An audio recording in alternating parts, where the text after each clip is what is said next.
que pusieron, porque a veces ponen más cosas que aunque se hayan equivocado en la primera parte, pero tienen todo lo demás de abajo bien, pues está bien. ¿Sale, Francisco? Gracias, doctor. Sí, porque muchas veces luego justifican las cosas, dices, bueno, yo creo que es por esto y por esto y por esto, y dices, bueno, está bien, sí lo estudió. Igual al grupo de WhatsApp les acabo de mandar un libro sobre técnicas quirúrgicas. Como les decía, perdón, es que no siempre tenemos cosas que hacer. Los que quieran que aprender a hacer nudos o suturar, pueden comprarse un bastidor o un pedacito de tela y con gusto, cuando no haya trabajo, ahí nos ponemos a hacer puntos, ya sea, bueno, los básicos que nosotros hacemos para reparar una episiotomía, para suturar una cesárea. Entonces son de técnicas quirúrgicas básicas. ¿Sale? Es para eso que les mandé ese manualito, se lo comparten a sus demás compañeros. Ya es viejito, pero pues la técnica nunca va a cambiar, el instrumental no va a cambiar y la forma de hacer los puntos no va a cambiar. Y pues la única manera de aprenderlo, ya sea haciéndolo en piel o en un bastidor con un pedacito de tela. No tiene que ser una tela muy buena, regularmente utilizamos manta, que es la que más nos ayuda para realizar todos los puntos. Porque si quisieran aprender a hacer puntos, con gusto les enseño cuando estemos de guardia a los que quieran acompañarnos. ¿Sale? ¿Y bien? Vamos a comenzar. Doctor. En esta ocasión, primero, ¿mande? Disculpe, soy Jesús. Me comentó que me iba a poner el primer examen después de o al final de la clase. Como quieras, Jesús. Pues al final igual, estaría bien. Ok. Bien. Ahora, lo primero que vamos a ver va a ser un caso clínico, teniendo en cuenta que ustedes ya estudiaron un poquito. Dentro del desarrollo del caso clínico hay preguntas que van a ser, ya sea que ustedes las quieran contestar, levanten la mano quien sepa la respuesta, aunque esté mal, o sí me voy a ver muy directo a ver, tú, ¿qué creen que sea la respuesta? Mejor sean más participativos para no estarlos señalando, ¿vale? Entonces, pues vamos a empezar con el caso clínico. Bien, de esta pacientita es derechohabiente del IMSS, ni siquiera es del Hospital Regional de Río Blanco. Tenemos el nombre de la paciente, su número de afiliación, edad tiene 14 años, originaria de Ciudad Mendoza, estado civil soltera, religión católica, estudiante de secundaria. Esas son nuestra ficha de identificación. Todo como lo van a ver es tal cual yo lo copié de las historias clínicas que ustedes o los internos nos hacen favor de llenarla. Y así como vienen, así vienen los datos. Antecedentes heredofamiliares, todos fueron interrogados y negados. Antecedentes personales patológicos, ningunos, todos completamente negados. Refiere esquema de inmunización completo, tabaquismo, alcoholismo ocasional, niega toxicomanías, grupo de sangre O positivo, se le hace el interrogatorio directo en los antecedentes ginecobstétricos, refiere que comenzó a arreglar a la edad de 11 años, su ritmo es irregular cada 6 meses, inicio de vida sexual a los 12 años, ella refiere que sea confidencial porque no sabe su familia que todavía comenzó con vida sexual, ha tenido 2 parejas sexuales, su fecha de última menstruación en aquella ocasión fue el 7 de enero del 2021. No utilizaba ningún método de planificación familiar, no era ninguna gesta. Pesa 77 kilos, mide 1,58, tenía un índice de masa corporal de 30.9. Hicimos hincapié que si estaba embarazada y como todos, nos lo negaron rotundamente. Señora Tess, ¿usted cree que puede estar embarazada? No, doctor, no estoy embarazada. O sea, eso fue directamente que no estaba embarazada. Así, nada más con el interrogatorio de la paciente, de acuerdo a su historia clínica, ¿qué factores de riesgo puede tener la paciente? La obesidad. Muy bien, la obesidad es... Ajá. Doctor. También. Edad temprana de inicio de actividad sexual.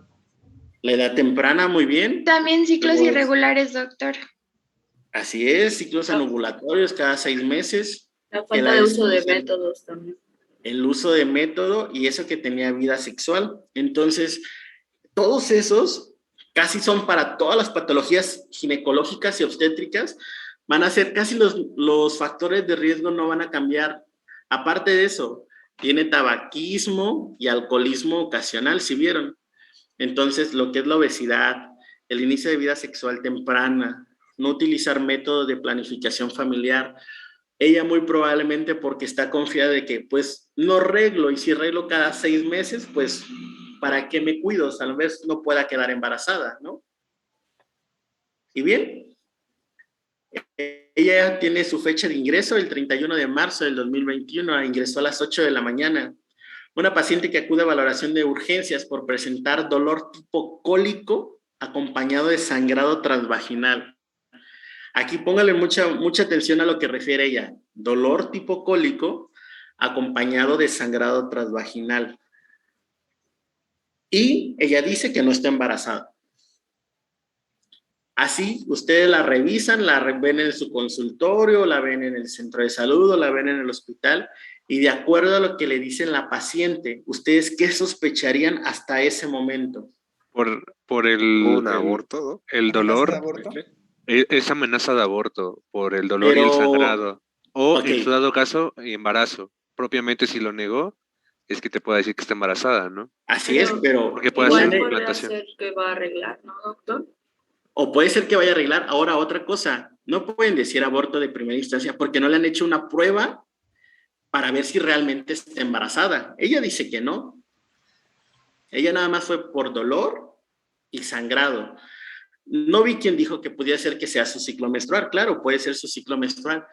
Pero antes de eso, mujer que le llegue en edad reproductiva con dolor abdominal y sangrado transvaginal, están obligados, lo primerito que le tienen que hacer, descartarle que no esté embarazada. Le hacen una prueba rápida en orina, porque si no, no sabemos a qué nos estamos enfrentando.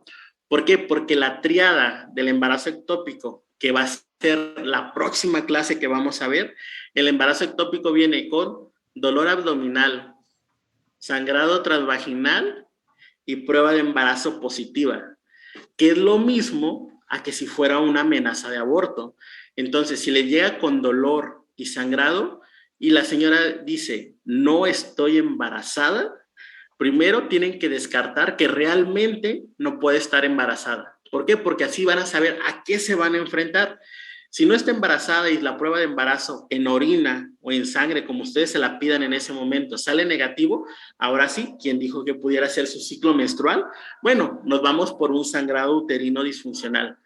Pero si llegara a salirle positivo, vamos a ver dónde está localizado ese embarazo. Puede ser que sea una amenaza de aborto, que esté abortando, que sea un aborto en evolución, o que tenga un embarazo ectópico. Leonardo, levantaste la mano. Dime, ¿en qué te puedo servir? Doc, ¿y hasta qué tiempo, digamos, las pruebas de embarazo siguen latentes? O sea, porque no hay un decaimiento de la gonadotropina corénica humana, según tengo entendido. Ok, después de 72 horas si ya expulsó el producto, ya va bajando la hormona gonadotropina. Por eso tenemos como rangos o parámetros. Digamos, si le vas a tomar una gonadotropina, porque le tomamos la gonadotropina, salen 480. El incremento de la fracción beta tiene que irse duplicando o por lo menos entre un 45 a un 50% por lo menos cada 48 a 72 horas. Si las tomas la primera de basal y está en 480 y dices, bueno, no sé si está embarazado o no, salió en 480, puedes esperarte si la paciente está hemodinámicamente estable, por lo menos 48 horas, repetir la fracción beta y ver si incrementó el doble. Ok, ese es un embarazo normoevolutivo. Si ya decreció o va bajando, es un aborto completo. De hecho, dentro también de los abortos está lo que es el aborto completo, que realmente cuando llegan las pacientes ya expulsaron el embrión o el fetito y tienen un eco endometrial dependiendo de dónde lo lean, porque la guía de práctica clínica dice que es un eco endometrial por abajo de 15 milímetros, hay otra literatura que dice que es por abajo de 10 milímetros, se le puede dar manejo expectante del aborto completo. ¿Qué significa? Solo controles de cuantificación de hormona gonadotropina y ultrasonido por lo menos cada semana para ver que el endometrio no vaya creciendo. Pero sí, tienes 48 a 72 horas para ver cuánto va bajando. Pero, doctor. ¿Alguien más levantó la mano? No alcancé a ver. Creo que era Gabriel. ¿Cuál es el manejo con esas pacientes? Porque, bueno, son menores de edad, entonces, si le decimos a los papás que vamos a hacerle una prueba de embarazo por orina, van a empezar a, pues, gritar, ¿no? O alzar, Okay. no sé, ¿cómo es el abordaje? Desgraciadamente, tienes que llamar a los papás y decirles, señor, estoy pensando que a lo mejor su hija pueda venir cursando con una amenaza de aborto, o tenemos que descartarle que no sea un embarazo. Por lo tanto, tenemos que hacerle una prueba de embarazo y pedirle su consentimiento al papá. Si su papá dice, ¿sabes qué? No tengo, pues bueno, que te firme ahí tu hoja o tu nota de evaluación que no acepta la prueba de embarazo, pero queda dentro de tus diagnósticos diferenciales. O sea, si es realmente un aborto, tú ya quedas amparado ante los padres, decir, bueno, usted no quiso que se le realizara, o la mandas a hacer un ultrasonido, y ahí en el ultrasonido, claro que te sale. Igual todavía es sorprendente, no es muy común, pero se llega a ver casos que dicen, es que no puede estar embarazada, y ya van pariendo, o sea, les va saliendo el chamaquito, y aún no lo creen, y lo vas viendo y dicen, es que no es posible, pero sí, pasa muy seguido. También José Francisco había levantado la mano.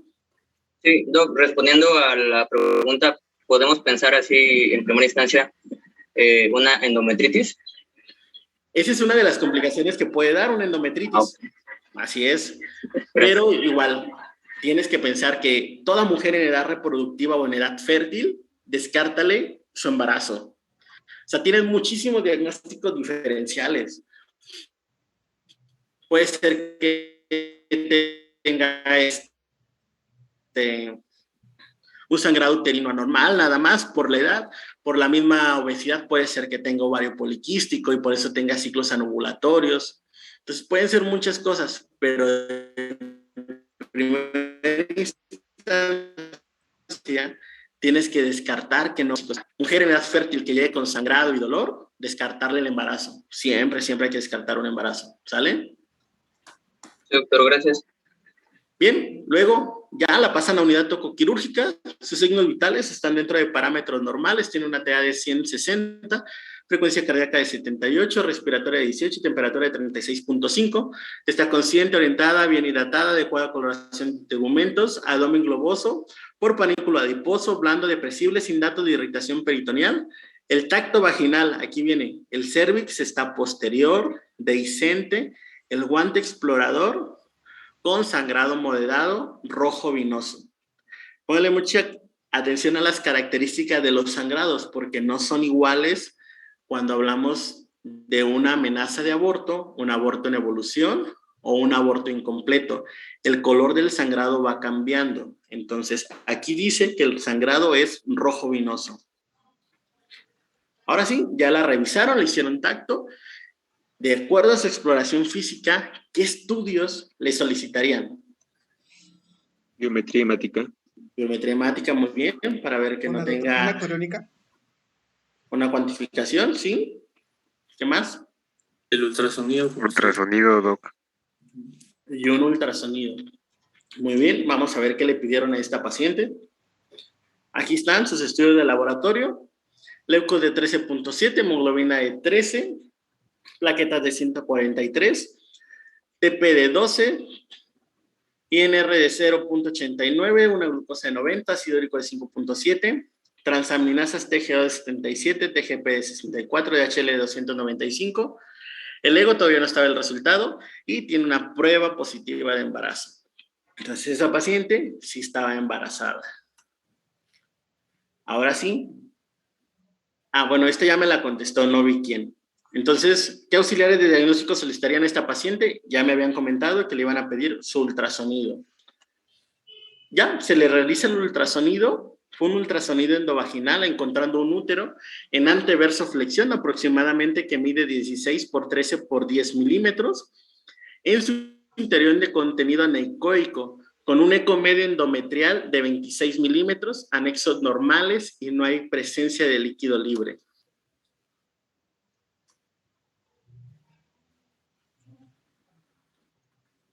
Ahora sí, de acuerdo al reporte del ultrasonido, ¿cuál sería su diagnóstico? Es un embarazo anembriónico que cursa con con una amenaza de aborto o un aborto como tal. Ok. ¿Alguien más? Ahorita te explico. ¿Alguien más? También usted mencionó que presentaba la tríada típica de embarazo ectópico, ¿no? Así es, una pudiera ser eso, pero vean, dentro del útero, el útero está aumentado de tamaño, las medidas aproximadamente del útero son de 9 por 8 por 7 centímetros aproximadamente. El eco medio endometrial en una pacientita normal debe de estar como de 1 o 2 milímetros, aquí tiene 26 milímetros, está muy, muy engrosado, no se llega a ver nada dentro, entonces no tiene líquido libre, las características del sangrado, aquí en el cérvix está dehiscente, o sea, el cuellito del útero ya está abierto. Y en el ultrasonido dice que no hay nada, simplemente hay restos o ecos mixtos, contenido anecoico, que no saben si es placenta o es sangre, porque tiene dos características. Entonces, el cuello de la matriz ya está abierto, está sucia la matriz, tenemos un eco endometrial de 26 milímetros, por lo tanto, esto sería compatible con un aborto incompleto, porque no está completamente limpia la cavidad. Las características del aborto incompleto es un sangrado vinoso o achocolatado, ya un sangrado viejo. No es un rojo brillante o rutilante, ya es un sangrado más oscuro. Por eso les ponía que dieran mucha atención a las características del sangrado. El tratamiento, ¿ustedes qué le darían? Si recuerdan, les dije hace ratito que dependiendo de dónde le leyeran, qué tan grueso estaba el endometrio, pudiera o no darse manejo expectante. Ella tiene muy grueso su endometrio, mide 26 milímetros. ¿Ustedes le harían un legrado, que sería 1, o una MEU, que sería una aspiración endouterina? Ustedes, de las dos, ¿cuáles le realizarían? Las dos están bien. Y ahorita vamos a ver en qué consiste cada una. La AMEU. La aspiración. El legrado, ¿no? El AMEU. De la diferencia entre el AMEU y el legrado, lo único es que el AMEU lastima menos a la paciente. A veces cuando raspamos de más, porque las legras son un poco cortantes y las cánulas que tiene el AMEU son romas y no tenemos riesgo de perforar y no raspan tanto, entonces evitamos lo que podría ser un síndrome de Asherman. Entonces, lo mejor puede ser un AMEU, pero pues, si no tenemos el AMEU, podemos realizarle un legrado, cualquiera de las dos. Ahí en el hospital sí tenemos AMEU, nomás que siempre hacemos legrado. Muy bien, ahora sí, vamos a hablar de lo que es el aborto. El objetivo de nuestra clase va a ser identificar los factores de riesgo, que ustedes muy bien ya los conocen, un diagnóstico oportuno, llevar a cabo acciones específicas, dar un manejo médico, un tratamiento farmacológico o un tratamiento quirúrgico. Bien, por definición, tenemos muchísimas definiciones, lo que nos dice que es una pérdida gestacional antes de las 20 semanas de gestación, o la Organización Mundial de la Salud nos dice que la expulsión o extracción de un embrión o feto con un peso menor a 500 gramos. Si aquí en las semanas de gestación les dicen tiene 22 semanas y pesa 450 gramos, lo vamos a considerar como aborto, siempre y cuando no nos pase del peso, porque si nos pesa 600 ya sería un feto inmaduro. Entonces tiene que ver mucho con el peso. No debe de pasar más de 500 gramos el peso. La incidencia es la complicación más común del embarazo temprano, en un 8 a un 20% de cada embarazada. Si esta paciente tuvo un embarazo previo y cursó con un aborto, llega a presentar en un embarazo actual hasta en un 5%.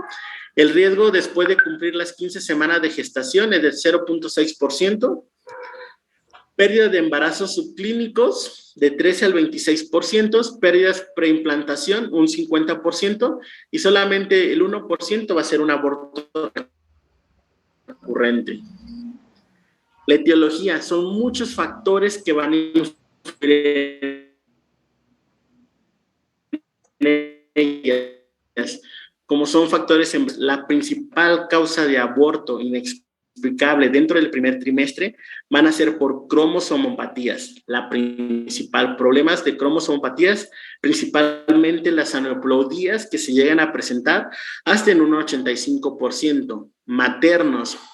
Muchas veces las mamás tienen incompetencia cervical, no se dan cuenta que están embarazadas y toman algún tipo de medicamentos, o realmente simplemente la mamá dice, yo lo quiero abortar, toma su misoprostol, su mifepristona. Ambientales, pacientes que son de muy bajos recursos, uterinos que tengan miomas, que deformen nuestra cavidad endometrial, o inmunológicos que sean incompatibilidad con grupo IRH, o que tengan algo que se llama síndrome de anticuerpos antifosfolípidos, que es la principal causa de abortos recurrentes. Bien, dentro de los factores embrionarios, las anomalías ovulares, como son cromosómicas, si ven, es muy común que se presente entre un 50 a un 60%. La trisomía autosómica en la elección número 16, monosomía del cromosoma X en el 45, se asocia con la edad materna joven, y también vamos a tener lo que son las triploidías, tetraploidías y anomalías del trofoblasto. Aquí está la incidencia en el primer trimestre por riesgo de cromosomopatías, va a ser hasta en un 50%, en el segundo trimestre hasta un 30%, y ya en el tercer trimestre es muy baja, casi no se llega a presentar, hasta un 0% o un 10% aproximadamente.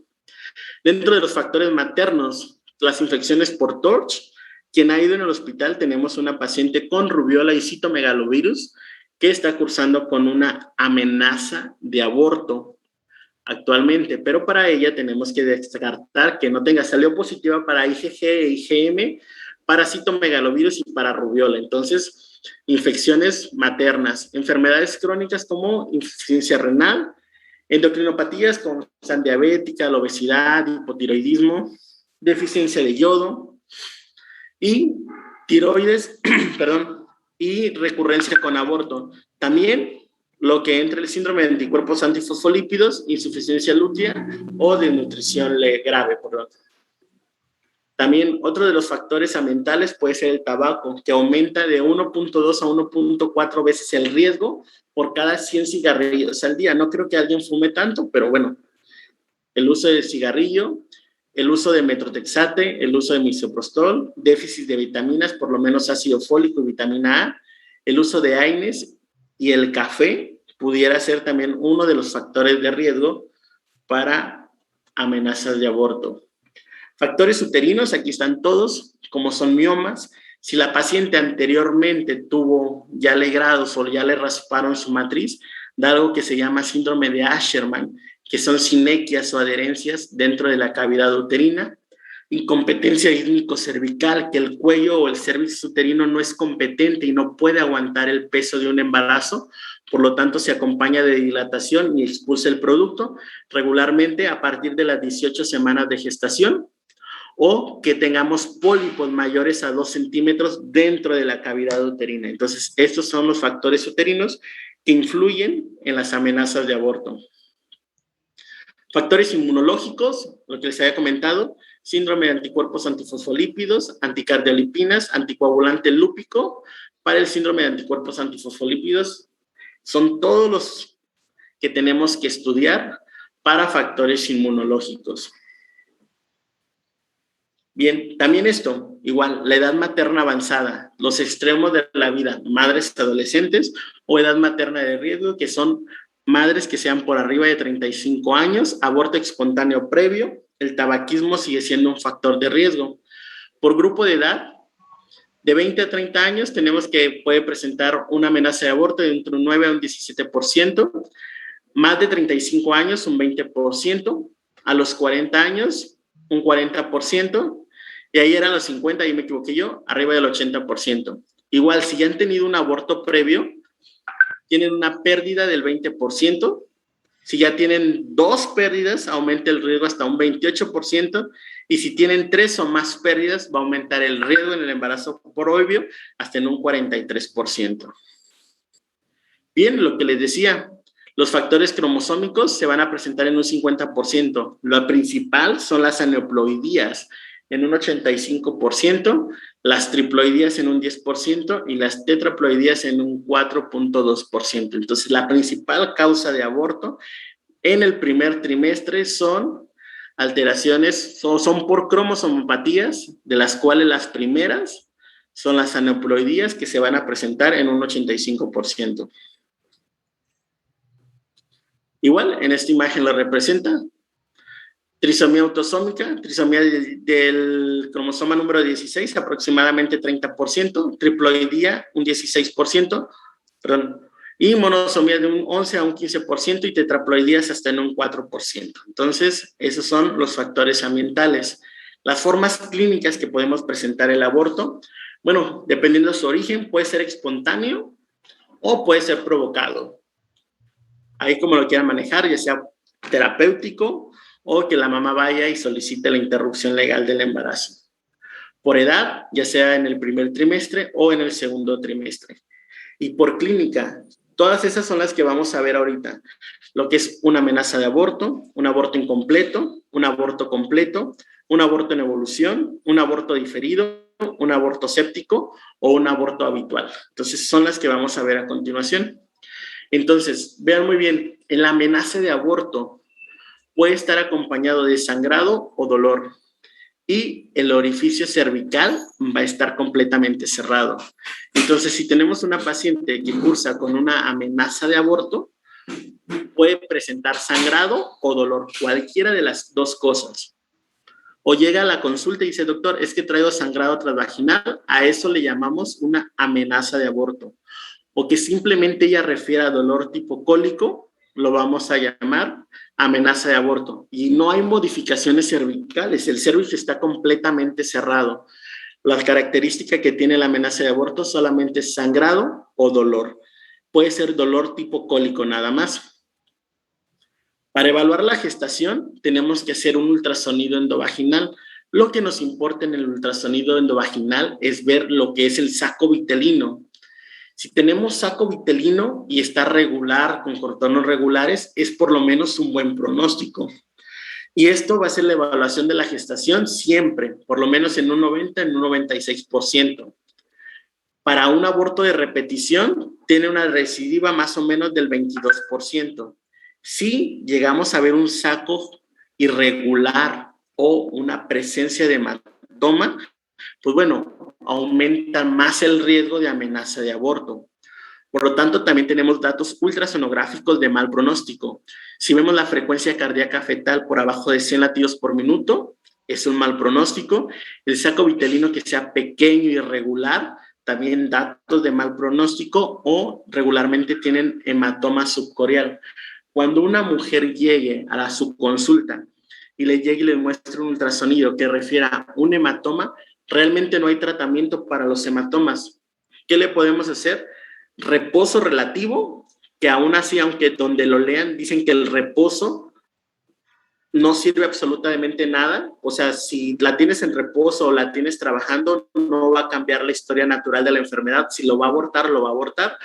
Pero regularmente las mandamos a su casa a descansar un poco. Y si hay presencia de hematoma, el hematoma se absorbe completamente solo. Ya sea que lo saque por medio de un sangrado transvaginal café oscuro o solito el hematoma se va absorbiendo. Y en esta imagen tenemos el producto y vean el gran tamaño de desprendimiento que tiene, que es un hematoma retrocorial. Regularmente estas pacientitas están con sangrado y sangrado y sangrado y por eso van repetidamente a la consulta porque dicen, doctor, otra vez vuelve a sangrar, doctor, otra vez vuelve a sangrar. Lo único que podemos es explicarle, decirle, señora, hasta que no saque completamente el hematoma o no se absorba por completo, no va a dejar de sangrar. Solo podemos darle, si acaso, naproxeno o paracetamol o indometacina vía rectal, que son supositorios. La presentación viene de 100 miligramos. Pero otra cosa para hacerlo, para que se vaya absorbiendo este hematoma, no. El reposo, les digo, no ayuda absolutamente en nada. Otro tipo de aborto, lo que es el aborto inevitable. Bien, el aborto inevitable, pónganle mucha atención, es la presencia de ruptura de membranas o hemorragia genital intensa que pone en peligro la vida de la paciente. Cuando les pregunte, ¿cuál es la característica del aborto inevitable? Ruptura de membranas. Una vez que se le rompen las membranas, ya no hay marcha atrás, eso lo hace un aborto inevitable, ya no se puede detener, las membranas ya no se pueden coser, ya no se pueden volver a pegar. Entonces, un aborto inevitable es cuando hay ruptura de las membranas, nada más. Puede estar acompañado de una hemorragia intensa que pone en peligro la vida de la paciente. Y puede o no tener modificaciones cervicales. Aquí no nos importa mucho que el cuellito esté abierto, ¿no?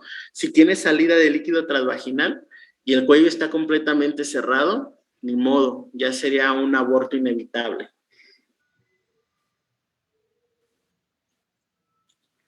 Bien, entonces, ¿qué vamos a tener? Ruptura de membranas en reloj de arena, que son las que sobrepasan el orificio cervical.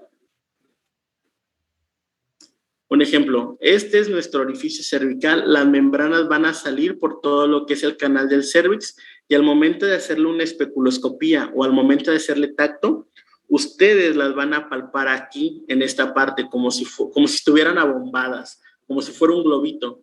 Entonces, a esto nosotros le llamamos membranas en reloj de arena y puede tener dilatación cervical. ¿Qué tanto de dilatación? No se puede porque al momento que se protruyen las membranas, no logramos alcanzar el cérvix. Entonces, es como un reloj de arena. El orificio puede estar así de pequeño y acá las membranas bien esponjadas. Entonces, no sabemos qué tanta dilatación tenga. Por eso puede ser que tenga o no tenga dilatación y a eso le vamos a llamar un aborto inevitable. El aborto completo, expulsión total del producto de la concepción, que cuando le hagamos un ultrasonido no vamos a ver absolutamente ya nada dentro de la cavidad. Entonces, ¿qué va a ocurrir en este? Primero va a haber expulsión del producto, va a haber desprendimiento de la placenta, expulsión en sangre y se va a cerrar el orificio cervical. Entonces, todo esto es lo que hace cuando hay un aborto completo. Expulsa el producto, el fetito, regularmente va en su saquito, luego se desprende por completo la placenta porque sigue teniendo contracciones, va a haber expulsión a través de sangre o de coágulos, esto puede ser muy abundante, y una vez que sale todo, se cierra automáticamente el orificio cervical interno. Para estas pacientes con que tengan 1 o 2 centímetros de dilatación es más que suficiente para poder expulsar el producto. Y bien, cuando nos llega con nosotros, hacemos un ultrasonido endovaginal y lo que evaluamos nosotros, esto es el útero. Y lo que viene en medio, esto de aquí, es el endometrio. Esto que está aquí engrosado, si por lo menos mide de 15 a 10 milímetros, podríamos dejarlo como un aborto completo y darle algo que se llama manejo expectante. No hacerle absolutamente nada a ese endometrio. Pero si vemos un endometrio que mida por lo menos de 15 a 10 milímetros, si este endometrio mide más y hay presencia de ecos mixtos, ahí sí tenemos que regrarla. ¿Por qué? Porque sería un aborto incompleto. Pero si vemos que sacó todo el producto de la gestación, feto y membranas, y está completamente lineal prácticamente, lo dejamos como un aborto completo. Bien, el aborto incompleto, expulsión parcial del producto de la concepción. Algo se quedó ahí atorado. Puede ser que haya expulsado el feto y si ya no se haya quedado la placenta, o los dos, feto y placenta, no los ha expulsado por completo. Entonces, ¿qué va a pasar primero? Va a haber un desprendimiento de la placenta, va a haber expulsión de sangre, el orificio cervical va a estar abierto y por último, el producto de la placenta dentro del útero. Esto es lo que le pasó a nuestra paciente del caso clínico. Si bien recuerdan, la paciente llegó con dolor tipo cólico y sangrado transvaginal. Entonces, cuando hay un desprendimiento, se acompaña regularmente con dolor tipo cólico, expulsó sangre. Si ven, el orificio cervical de la paciente estaba dehiscente. abierto en todo su trayecto y el orificio cervical estaba abierto. Entonces era compatible con un aborto incompleto. A ver, Mario, levantaste la mano. Sí, doctor. Yo tenía una duda en cuanto al caso porque quería preguntarle si las pacientes que tienen un aborto incompleto se dan cuenta de que salen, por ejemplo, pues algunas partes del producto y estaba pues, pensando si era uno en evolución porque, bueno, no recuerdo si tenía modificaciones cervicales, que creo que sí, ¿verdad? Sí, sí tenía. Y las contracciones son criterios importantes en cada tipo de aborto. Sí, dependiendo del dolor. Hay regularmente que es dolor intenso. No son como contracciones como tal, simplemente lo refieren como un cólico menstrual intenso. Y la característica del sangrado es muy importante. El sangrado de un aborto en evolución es un rojo brillante, como si se acabaran de cortar. Así de esa intensidad es el color del sangrado. Cuando ya es un aborto incompleto, el sangrado ya es más vinoso, más cafecito, ya no es tan brillante. ¿Por qué? Porque regularmente se va a desprender por toda la parte de atrás lo que es la placentita. Entonces el sangrado es vinoso completamente, no es un rojo brillante, a diferencia de un aborto en evolución, que la característica del sangrado sí es un rojo brillante o un rojo rutilante. Ok. ¿Sale, Mario? Sí, gracias, doctor. Entonces, del caso que vimos, el orificio cervical estaba abierto y, si recuerdan, el ultrasonido de la paciente reportaba un eco endometrial por arriba de 26 milímetros, con ecos mixtos en su interior. Entonces, todavía el útero estaba completamente sucio y era compatible con un aborto incompleto. Vean, el ultrasonido, ¿cómo se tiene que hacer? También la evaluación del ultrasonido tiene que ser un ultrasonido vía endovaginal, porque abdominal no se va a ver absolutamente nada. Entonces, esta imagen es también de un ultrasonido endovaginal. Y vean, el área vascular completamente localizada, compatible con restos. O sea, esto es lo que vimos nosotros directamente cuando realizamos un ultrasonido endovaginal pensando que sea un aborto incompleto. Toda esta parte de aquí es nuestro útero, todo esto. Y lo que está dentro son restos placentarios que tienen todavía vascularidad. Por eso a la aplicación del Doppler Color se llegan a ver cómo están vascularizados. Entonces, el ultrasonido que se realiza es ultrasonido endovaginal. Un aborto diferido es un producto que lleva muerto días o semanas y el orificio cervical está completamente cerrado. En esto es muy raro que las pacientes se den cuenta, más que nada porque cuando empiezan a percibir movimientos fetales es hasta las 20 semanas de gestación. ¿Por qué acuden regularmente las pacientes? Porque presentan un sangradito como achocolatado, como color cafecito. Dicen, doctor, es que estoy embarazada y venía a checarme. Y cuando les hacemos ultrasonido, a la aplicación del Doppler Color, pues ya no hay latido o actividad cardíaca. Esto pasa muy común dentro del primer trimestre. Igual es por algún dato de cromosomopatía, que son productos o son fetos que no son compatibles con la vida. Por lo tanto, el mismo organismo o la misma naturaleza, como es muy sabia, deja de latir su corazoncito. Entonces, cuando esto llega a pasar, regularmente las hospitalizamos, ponemos tratamiento con misoprostol para que se pueda abrir ese cuellito y que el mismo útero expulse el producto y posteriormente nosotros entramos y hacemos un legrado o una MEU. ¿Cuánto tiempo puede llevar ahí el producto sin actividad cardíaca? No lo sabemos. Regularmente a veces llegan y ya llevan 3, 4 días. O llegan porque presentan sangrado, les dio un coliquito y ¿cuál es la sorpresa? Que tienen un aborto diferido. Entonces el aborto diferido es que hay embrión sin actividad cardíaca. Aquí vemos, igual hacemos un ultrasonido, se le hace la aplicación del Doppler Color y como ven, aquí está el embrión. Con mucha imaginación, ¿eh? O sea, por eso es imagenología, para imaginarlo. Donde está el embrión, pues no hay actividad cardíaca. Si tuviera actividad cardíaca, se vería aquí los flujos, cómo laten, o bueno, cómo pulsan más que nada. Pero pues no tenemos actividad cardíaca. Entonces, si tenemos duda, le aplicamos el Doppler Color para ver si hay latido cardíaco, pero en este no hay latido cardíaco, por lo tanto sería un aborto diferido. El diagnóstico regularmente para ellas puede ser por metrorragias, el orificio cervical va a estar cerrado, el útero va a ser menor a las semanas de gestación que tienen y el diagnóstico se va a hacer completamente por ultrasonido. No hay otra, hacerle igual, hacemos un ultrasonido endovaginal. Si ven, aquí ya se ve más que nada o más formadito el feto. Aquí está la cabecita, aquí está el área abdominal.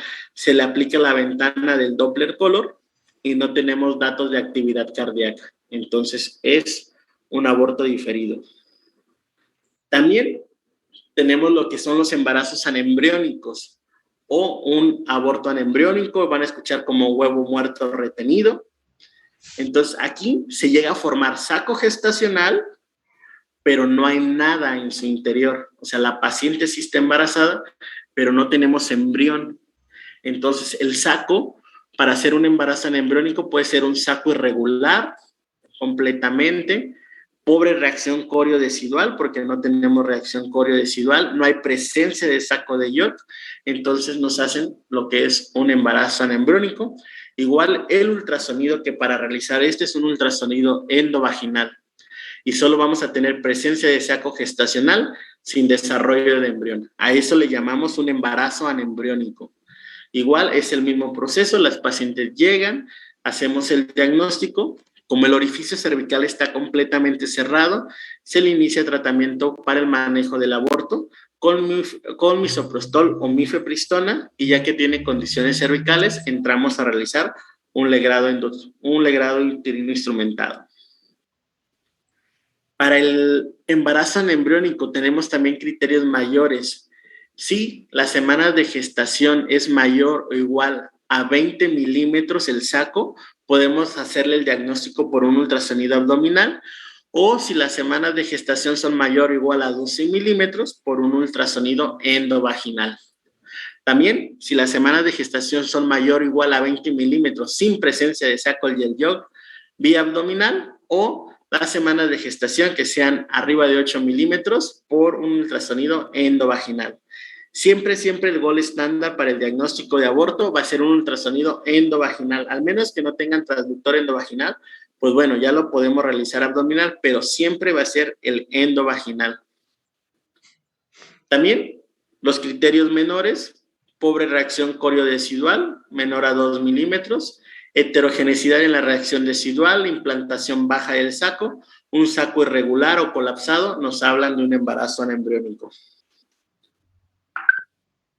Hasta ahorita, ¿alguna pregunta o duda de todos los que hemos visto? ¿Quieren que me regresen alguno en específico? Porque el séptico es prácticamente cualquiera de los demás más un dato infeccioso. Una pregunta. Por ejemplo, pacientes que lleguen con un embarazo incompleto provocado en casa con misoprostol, ¿se les vuelve a administrar ese medicamento o ya la escalamos? Ya, si se lo provocó en casa y tuvo misoprostol y nada más llega, lo primero que tenemos que hacer es el ultrasonido para ver qué tan grueso está el endometrio. Tal vez lo expulsó en casa y puede ser que tenga un poquito de restos y quedaría como un aborto incompleto. Y si vemos que está completamente la matriz limpia y el endometrio está por abajo de 15 milímetros, la dejamos así, no le damos más tratamiento y nada más la citamos a la semana para un ultrasonido endovaginal de control. Ok, gracias. Pero tenemos que corroborar que realmente lo haya expulsado completamente todo, porque a veces se puede quedar un poquito de restos y eso es lo que hace que esté sangrando y sangrando y sangrando y sangrando. O agarran, se toman el misoprostol, abortan en casa y piensan que lo sacaron todo, pero tienen un sangradito que no se les quita, no se les quita, no se les quita, y después llegan con un proceso infeccioso después de muchísimos días de que se realizaron el aborto. Pero eso es cuestión de hacerle un ultrasonido para corroborar que realmente hay expulsado todo, porque se puede quedar algo retenido, porque una vez sacando el embrión, se cierra completamente el cuello, y a eso, lo que se quedó atrás, pues ya quedaría como un aborto incompleto. ¿Sale? Gracias. Bien, entonces, bueno, continuamos con el aborto séptico, cualquier forma clínica de aborto más un proceso infeccioso. Entonces puede ser de cualquier presentación que vimos, más datos de infección. ¿Esto se debe a qué? Puede ser por un aborto clandestino, ruptura de membranas de larga evolución por un aborto inevitable, un embarazo más la colocación del DIU. El DIU, si una paciente está embarazada y tiene DIU y tenemos la posibilidad de retirarlo, lo jalamos. ¿Por qué? Porque si no, conforme va creciendo el embarazo, puede llegar el momento a que pueda romper nuestras membranas y se haga un aborto inevitable. Pero si está cerca del orificio cervical y está localizado, pueden retirarlo siempre y cuando explicándole a la paciente que es un riesgo, es 50-50. 50 que te puedas traer el DIU con todo y el fetito, o 50% a que le realizas y le retiras el DIU con éxito y puede continuar completamente su embarazo. Inmunodeficiencia o infecciones de vías urinarias. Les recuerdo, las infecciones de vías urinarias y las infecciones vaginales son factores de riesgo para amenaza de aborto. ¿Sale? Dentro también del aborto séptico, antecedentes infecciosos pueden ser endógenos o exógenos y puede ser una flora multibacteriana, dentro de las cuales tenemos enterobacterias, pseudomonas, bacteroides o clostridium. También dentro de esta entran lo que son los cultivos especiales, que son micoplasma, ureaplasma y clamidia, que son los principales agentes patógenos para amenaza de aborto y amenaza de parto pretérmino. Son micoplasma, ureaplasma y clamidia. También las vías de propagación, canalicular, vía linfática o vía hemática. Dentro de los primeros que me dijeron algunos de ustedes al principio de la clase, procesos infecciosos, endometritis, salpingitis, toda infección de las salpinges, palmetritis o peritonitis. Una paciente con un proceso infeccioso, ya sea que tenga salida de secreción o de material purulento, muchas veces es a través del orificio cervical, si no, es por vía ascendente y sale por a través de las trompas uterinas y nos hacen lo que son abscesos tubováricos o abscesos pélvicos completamente. Entonces, si eso no llegara a pasar, esa paciente entraría directamente a una laparotomía exploratoria y se le realizaría histerectomía total abdominal por el proceso abdominal infeccioso por el cual nos llega. También, criterios clínicos, perdón, no se ven las letras, mal estado general, hipotensión, taquipnea, temperatura por arriba de 38 grados centígrados, flujo vaginal fétido completamente y dolor pélvico. O sea, son los criterios diagnósticos que pudiéramos pensar que esa paciente pudiera tener un aborto séptico. No nada más eso, sino también al momento de realizarla, al momento de hacerle un tacto vaginal, hay dolor a la movilización cervical, va a estar hiperémico completamente.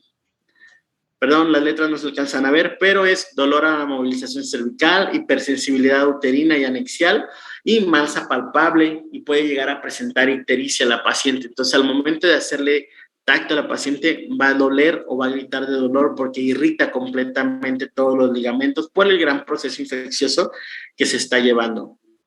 También, fiebre por arriba de 39, por maniobras abortivas que se hayan realizado, muchas veces, aparte del uso de misoprostol, le dan test ya sea de ruda, de orégano, de clavo, chocolate.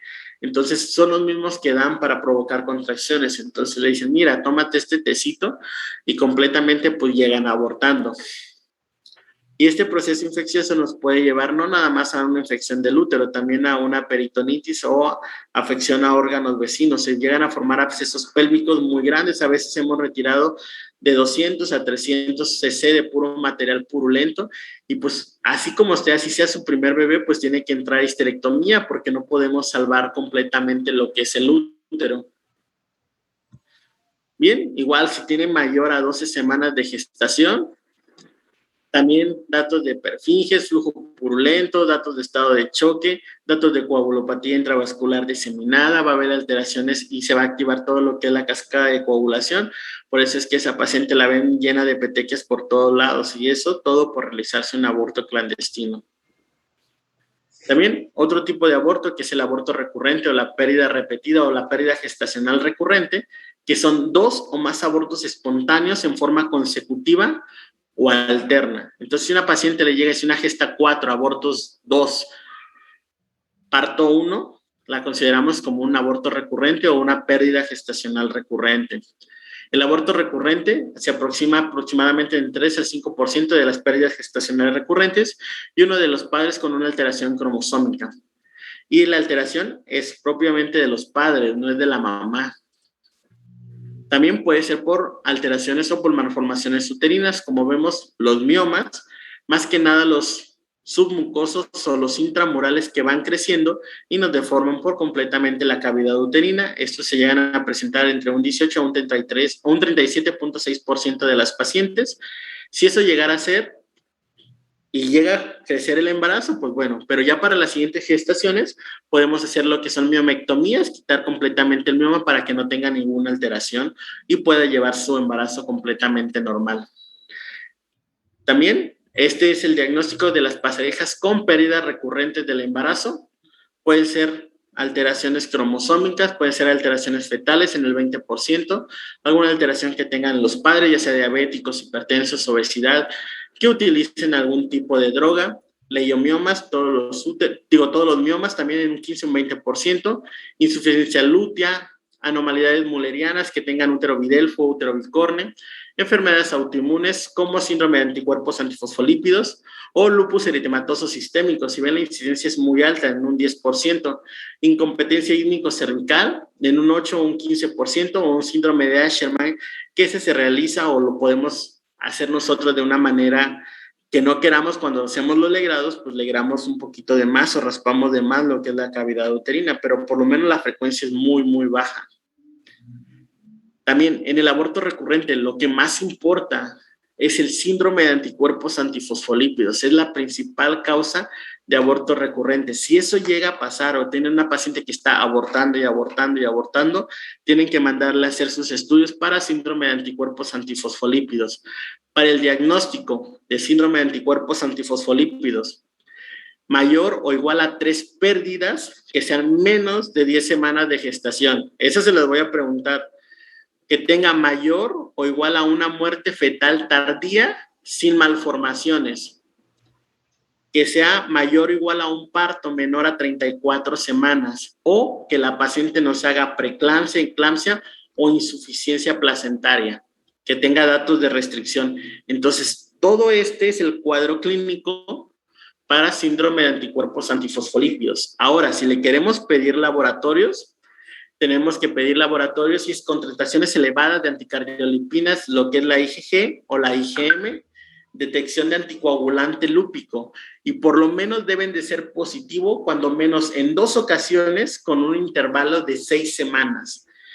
Lo que le voy a preguntar es el cuadro clínico del síndrome de anticuerpos antifosfolípidos. Esta patología es muy, muy interesante porque regularmente se asocia muy común a pérdidas gestacionales recurrentes. Muchos dicen, es que a lo mejor no sirve, nomás es abortar. ¿Y qué creen? Tienen síndrome de anticuerpos antifosfolípidos. Es muy común que lleguen a presentarlo. Entonces, esa sí se la voy a preguntar. El cuadro clínico de síndrome de anticuerpos antifosfolípidos, y son estas 4 que vienen ahí. Igual el diagnóstico por historia clínica. Podemos hacer especuloscopía, cuantificación de hormona gonadotrofina coriónica seriada, ultrasonido transvaginal y cifras de progesterona. Ese es el cuadro clínico para llegar al diagnóstico. Y también el ultrasonido transvaginal tiene el 98%, con la cuantificación de hormona gonadotrofina coriónica en orina, por lo menos que sea 25 unidades por decilitro a los 7 y a los 10 días, y sérica de 5,000 unidades al tercer día. También la cuantificación de hormona gonadotrofina coriónica deben de ser seriadas. Por lo menos arriba de 10,000 para pérdida gestacional recurrente, progesterona por abajo de 25 y ultrasonido para hacer una localización incierta. También tenemos embarazos que son de localización incierta. Estas son por lo menos 2 diapositivas porque ectópico es otra clase completamente diferente. Para hacer el diagnóstico de un embarazo de localización incierta o de localización desconocida, siempre tiene que ser con cuantificación de hormona gonadotrofina coriónica. Progesterona por abajo de 20 y resolución espontánea del embarazo. Tiene una sensibilidad del 93% y una especificidad del 94%. Y si tenemos un ultrasonido transvaginal, útero vacío y una cuantificación de hormona gonadotrofina coriónica igual o mayor a 1800, esto es ectópico. Entonces, la clase ectópico es otra completamente diferente, simplemente porque aquí abarca lo que es el embarazo de localización incierta, pero si tenemos un útero vacío más una cuantificación de hormona gonadotropina coriónica por arriba de 1800, embarazo ectópico. El tratamiento médico, tenemos dos que vamos a ocupar, lo que nos dice el Colegio Americano de Ginecología y Obstetricia y lo que nos dice la FIGO. Los dos, cualquiera de los dos, el del Colegio Americano de Ginecología y Obstetricia es del 2014 y el de la FIGO es del 2017 y hasta ahorita, hasta la fecha, no se han vuelto a actualizar. ¿Qué nos dice la ACO? Que en menores de 63 días, que son 9 semanas de gestación por fecha de última menstruación, estimuladores de la contractilidad, podemos dar misoprostol, antagonistas de la progesterona, como es la mifepristona, o que dan daño directamente al trofoblasto, como es el metrotexate. Entonces, cualquiera de estos tres podemos utilizarlos según el Colegio Americano de Ginecología y Obstetricia. Aquí vienen los régimen o las dosis que se pueden dar y la tasa de éxito que tienen. Entonces, vamos a empezar con mifepristona, 600 miligramos vía oral, seguidos por misoprostol, 400 microgramos vía oral 48 horas después, y tiene una tasa de éxito del 92%. Si no, podemos utilizar mifepristona, 200 miligramos vía oral, seguida por 800 microgramos de misoprostol vía vaginal, oral o sublingual, como ustedes quieran. Después, posterior a cada 24, 48 horas, y tiene una tasa de éxito del 95 al 99%. El metrotexate, aquí nadie utilizamos metrotexate por la gran complicación que tienes o los problemas adversos o secundarios, como son gastrointestinales, por eso no utilizamos metrotexate. Pero si quisiéramos utilizar metrotexate, la dosis es a 50 miligramos por metro de superficie corporal. O sea, más misoprostol, 800 microgramos vía vaginal, de 3 a 7 días después. Y la tasa de éxito va del 92 al 96%. O simplemente misoprostol, solo 800 microgramos vía vaginal o sublingual cada 3 horas por 3 dosis. Y tiene una tasa de éxito del 84 al 85%. Eso es lo que nos dice el Colegio Americano de Ginecología y Obstetricia. Y la FIGO, en los regímenes que tienen para el uso del misoprostol, este sí lo maneja por semanas de gestación. Menor a 13 semanas, 800 microgramos de misoprostol, ya sea vía sublingual, vaginal o vía oral, cada 3 horas. La dosis no importa, simplemente que sea por mucosas para que se absorba mucho más rápido. Si es un aborto diferido, 800 miligramos de misoprostol cada 3 horas por 2 dosis. O podemos usar 600 microgramos de misoprostol cada 3 horas. Un aborto incompleto, 600 miligramos de misoprostol, una simple dosis nada más, o 400 miligramos de misoprostol. Si ya tenemos un embarazo más grande y es un aborto de la semana 13 a la semana 26, podemos utilizar de la 13 a la 24, 400 miligramos de misoprostol, ya sea vía vaginal, vía sublingual o vía rectal cada 3 horas. De la semana 25 a la 26, 200 microgramos de misoprostol, las vías igual, vaginal, sublingual o rectal, cada 4 horas. Si ya tenemos un aborto diferido o una muerte fetal, 200 miligramos de misoprostol, igual cada 4 a 6 horas. Y en un aborto inevitable que ya tiene las membranas rotas, 200 miligramos de misoprostol, igual las mismas vías de administración, vaginal, sublingual o vía rectal. Y si es mayor a 26 semanas de gestación, que es entre la semana 27 a 28, igual 200 microgramos de misoprostol cada 4 horas. Arriba de las 28 semanas de gestación, 100 microgramos cada 6 horas. Si es una muerte fetal entre la semana 27 y 28, 100 microgramos de misoprostol. Entonces, todos estos son los regímenes que manejamos nosotros. Cuando llegan regularmente son en el primer trimestre, damos 400 microgramos, ya sea los ponemos vía vaginal y 400 microgramos vía sublingual, la subimos a piso o la ingresamos a toco. Ya cuando tiene condiciones cervicales la pasamos a un legrado uterino. ¿Cuándo va a estar contraindicado el uso de misoprostol? Cuando tengamos una anemia por abajo de 9.5, sospecha de un embarazo ectópico, que tenga un dispositivo intrauterino, que el tratamiento con esteroides sistémicos, insuficiencia suprarrenal, falla respiratoria, falla hepática. hipertensión, enfermedad cardiovascular descompensada, infarto agudo del miocardio, enfermedad vulvar, arritmia o falla cardíaca. Entonces, si tenemos alguna de estas, no podemos utilizar misoprostol. También hay otra cosa que se llama el manejo expectante. ¿Qué podemos hacer en el manejo expectante? No hacerle absolutamente nada. Esto solamente lo podemos hacer cuando tengamos unos embarazos menores a 14 semanas de gestación, no tratamiento médico o quirúrgico, siempre y cuando los signos vitales estén estables, sin datos de infección. Tiene una tasa de éxito del 82 al 96%. Tipo de aborto de factor más importante, expulsión completa en las 2 semanas y el sangrado va a ser abundante e infección. Entonces, si tenemos una paciente con un embarazo de 14 semanas o menos de gestación y el cuerpo lo va a abortar completamente, a las 2 semanas ya lo va a sacar, siempre y cuando nuestra paciente esté hemodinámicamente estable, no se le haya asociado ningún proceso infeccioso y tenga una expulsión completa en 2 semanas. Eso está bien, no hacerles absolutamente nada, simplemente observarlas hasta que el cuerpo las arroje por completo. Pero nadie se espera, ¿eh? Todos los pacientes que llegan pasan al legrado o pasan peromeu. En el tratamiento quirúrgico, en un aborto completo, el 10% con retención de restos óvulo-placentarios, podemos utilizar un legrado uterino instrumentado, si hay un sangrado excesivo, si hay tejido retenido infectado o si hay datos de enfermedad trofoblástica. El AMEU no se puede realizar después de un legrado uterino instrumentado. Oxitocina, ¿disminuye el sangrado? No. Aquí sí, en lugar de oxitocina, no podemos utilizar oxitocina porque son embarazos muy pequeños. Les recuerdo, la oxitocina en el útero se empieza a producir a partir de las 20 semanas de gestación. Ya hay receptores para oxitocina. Después de eso, si tenemos un embarazo de 13 semanas y le pueden decir a la enfermera, oye, ponle 20 unidades de oxitocina para que se le contraiga el útero, no va a hacer efecto absolutamente nada porque el útero no tiene receptores para oxitocina hasta después de la semana 20. ¿Qué le podemos poner para parar el sangrado? Podemos ponerle metilergonovina, ya que la función de la metilergonovina es hacer una vasoconstricción en los vasos y por lo tanto con esa vasoconstricción cierra todos los capilares y deja de sangrar la paciente. Entonces podemos utilizar mejor metilergonovina que oxitocina. Profilaxis antimicótica, sí.